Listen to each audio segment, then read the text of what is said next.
वन्दे वाणी विनायकौ सर्वेभ्यो नमो नमः।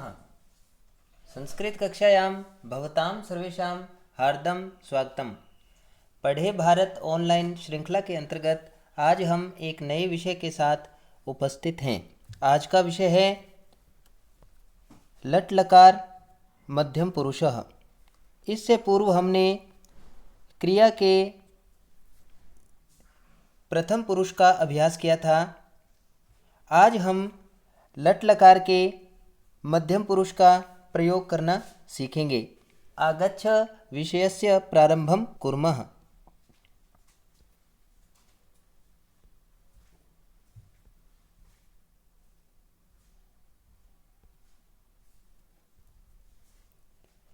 जिस प्रकार से हमने सीखा था कि संस्कृत में 3 पुरुष होते हैं। पुरुष जो संवाद में भाग लेते हैं 3 पुरुष होते हैं।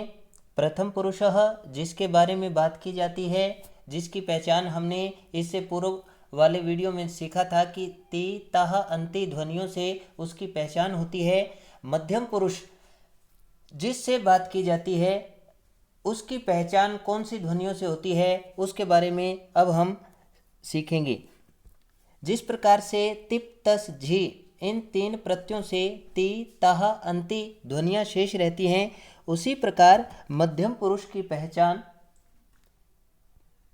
सिप थस थ। यह आपके ज्ञान में वृद्धि हेतु है कि मध्यम पुरुष में कौन से 3 प्रत्ययों का प्रयोग होता है लट लकार में। तो सिप का क्या शेष रहता है? सी। थस का थह,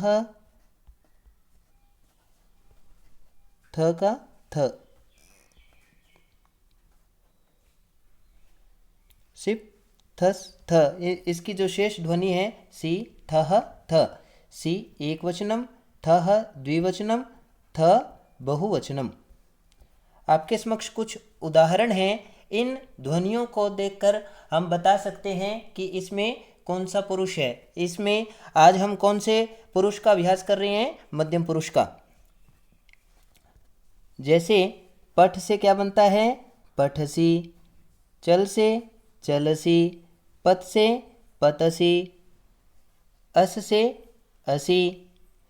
पीछे वाले वीडियो में तकनीकी कारणों से वहाँ धातु लिखी गई थी गी, इसलिए उसके स्थान में आप करेंगे, क्या करेंगे? गई। धातु क्या है? गई। गई से क्या रूप बनता है? गायसी। उसमें तकनीकी कारणों से गई के स्थान में गी लिखा गया था, उसे आप सही करेंगे। लिख से क्या बनेगा? लिखसी। क्री से करोशी। कुछ और धातुएं जैसे गम। गम परिवर्तनीय धातु है, रूप कैसे बनेगा मध्यम पुरुष में? गच्छसी। आंग पूर्वक गम धातु से आगच्छसी। दृश्य से पश्यसी। धाव से धावसी।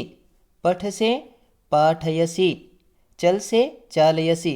इन दोनों धातुओं में णिच प्रत्यय का प्रयोग होने पर पाठयसी पढ़ाना अर्थ में हो गया, चालयसी चलाना अर्थ में हो गया है यहाँ प्रयोग।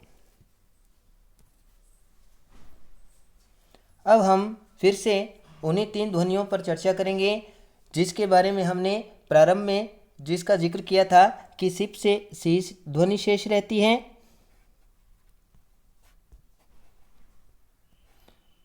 थस से थह और थ से थ।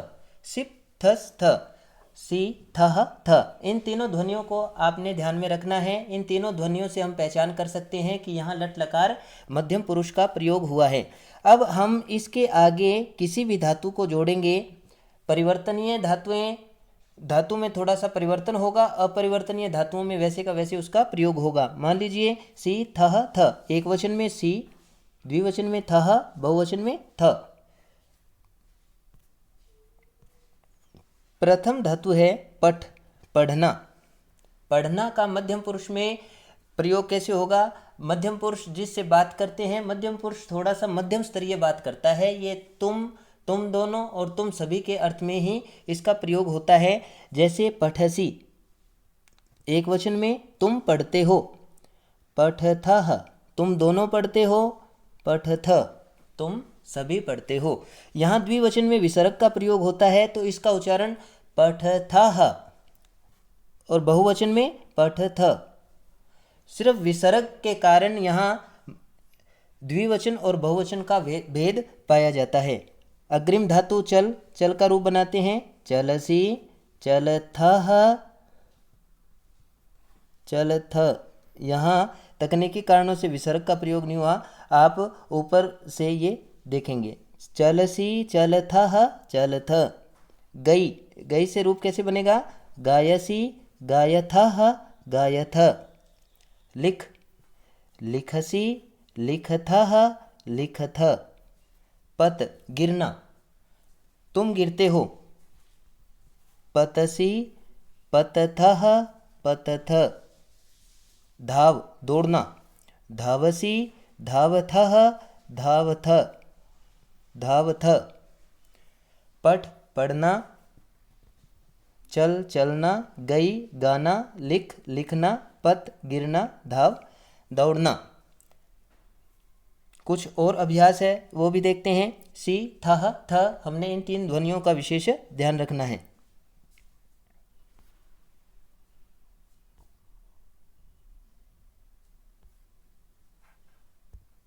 गम, जाना, गम, जाना, तो रूप कैसे बनेगा? गच्छसी, गच्छथः, गच्छथ।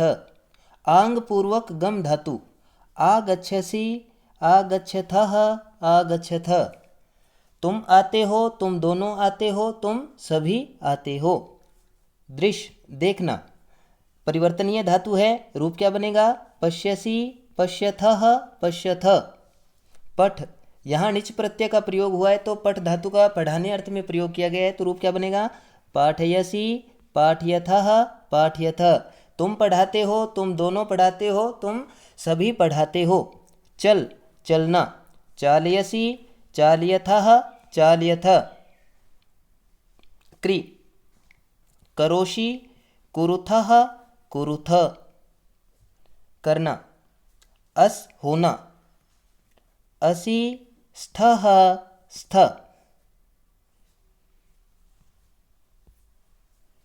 इसी प्रकार से यहाँ कुछ क्रियापदों के रूप दिए गए हैं। मध्यम पुरुष जिससे बात करते हैं, इसमें एक वचन में अर्थ निकलता है तुम, द्विवचन में तुम दोनों, और बहुवचन में तुम सभी। और जो क्रिया होगी वो आप उसके साथ जोड़ सकते हैं, जैसे पठ, पठ से एक वचन में रूप बनेगा पठसी। द्विवचन और बहुवचन में रूप क्या होगा आपने विचार करके यहाँ अपना जो मस्तिष्क है वो लगाना है कि इसका रूप क्या हो सकता है। ये कार्य आपके लिए है।